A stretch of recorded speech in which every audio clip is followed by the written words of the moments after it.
আসসালামু আলাইকুম এভরিওয়ান, আমি নীলা কুকিং সার ব্লগ থেকে আপনাদের সামনে প্রতিদিনের মতো হাজির হয়েছি। আজকে আমি একটি ভিন্ন ধর্মী রান্না করব আপনার ডায়েটের জন্য যে রান্নাটা করা হয় যে চিকেন স্টু, আমি সেই চিকেন স্টুটা আজকে রান্না করব।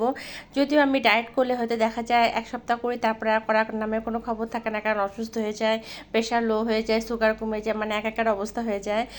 তবে যারা আপনারা ডায়েট করেন বা নিয়ম মেনে খাবার খান, তারা কিন্তু এই চিকেন স্টুটা খেতে পারে। এটা কিন্তু খুবই হেলদি এবং খুবই মজার একটা খাবার। এখানে দেখেন আমি একটা চিকেন নিয়েছি 1 কেজি পরিমাণ, আর এর মধ্যে একটা বড় একটা পেঁপে কেটে দিয়েছি, আর বড় সাইজের একটা গাজর দিয়েছি। আপনারা সবজিটা বাড়িয়ে বা কমে নিতে পারেন, বা অন্য কোনো সবজির মধ্যে অ্যাড করে দিতে পারেন।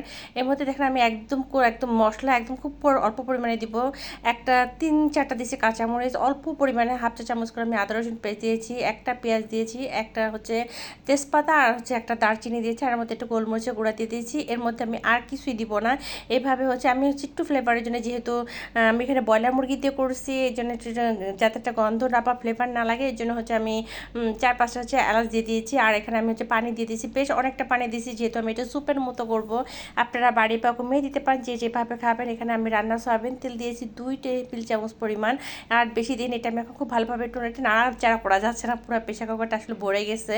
যাই হোক, আমি এটা 4 থেকে 5টা সিসি দিব। সিসি দিয়ে একদম সম্পূর্ণ এটা রান্না কমপ্লিট হয়ে যাবে। এদিকে সবজিটা একদম খুব সুন্দর সিদ্ধ হয়ে যাবে, এদিকে আমার স্যুপটাও তৈরি হয়ে যাবে। মানে এটা আপনার কী হবে, স্যুপের কাজ করবে, ইভেন আপনি যে সবজিটা খাবেন সেই সবজির কাজটা, মানে দুটারই কাজ হয়ে যাবে।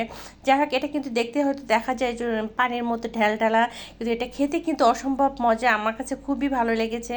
আপনারা যারা ডায়েট করেন বা নিয়ম মেনে চলেন, তারা কিন্তু এই স্টুটা তৈরি করে নিতে পারেন।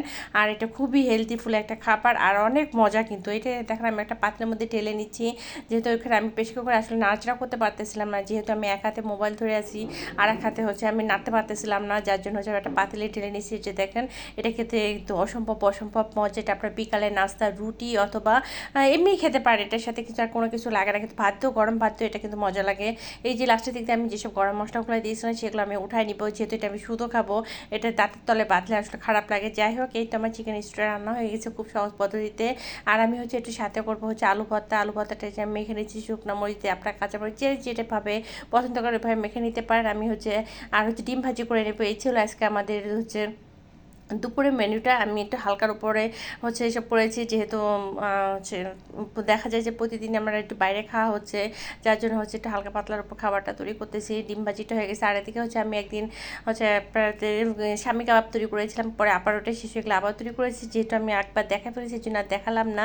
আমি এই যে দেখেন ফ্রোজিং করার জন্য ডিপ ফ্রিজে রেখেছিলাম। যখন একটু শক্ত হয়ে গেছে এটা, তখন আমি বক্সের মধ্যে ভরে, বাকি আপনার জিপার ব্যাগগুলো আছে ওগুলোর মধ্যে করে আপনার ঢেকে রেখে দেবেন। যখন খুশি তখন এটা বের করে 10-15 মিনিট আগে বের করে এটাকে ভেজে ফেলবেন। আর এটা আপনার বেশ অনেক দিন, আপনি 2-3 মাস অনায়াসে এটা ফ্রিজে সংরক্ষণ করতে পারবেন। এই তো নাস্তা আর কিছু তৈরি করলাম না, বাইরে থেকে নাস্তা নিয়ে এসেছিলো জিলাপিটা গরম যেমন ছিল সেরকম অনেক মুচমুচে ছিল। এই ছিল আজকে আমার ভিডিও। যদি ভালো লেগে থাকে অবশ্যই লাইক কমেন্ট শেয়ার করে দেবেন, আর পেজটিকে ফলো দিয়ে রাখবেন। আর এখানে আমি বাসায় তৈরি করেছিলাম পেঁয়াজি, আর যে কাবাব বানিয়েছিলাম সেই কাবাব থেকে কয়েকটা ভেজে নিয়েছি। এই তো।